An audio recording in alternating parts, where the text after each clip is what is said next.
Supreme court जी chief justice Yahya Afridi चयो आहे त मुल्क जे जेलनि में सूरताल ॻणिती चुकी आहे। जेल सुधारा आणणा पवंदा।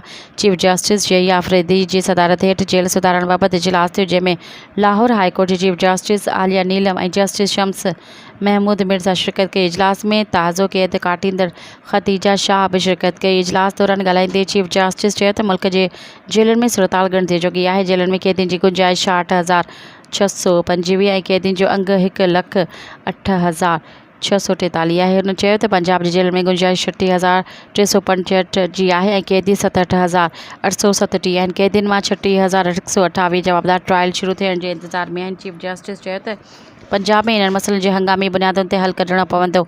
जेल सुधारण ते पहिरियों इजलास लाहौर में थी रहियो आहे, छाकाणि त गुंजाइश खां वधीक क़ैदी पंजाब में आहिनि। मज़ीद ख़बरनि ऐं तफ़सीलात लाइ विज़िट कयो असांजी वेबसाइट www.awamiNewsHD.com ऐं ॾिसंदा रहो अवामी न्यूज़ HD।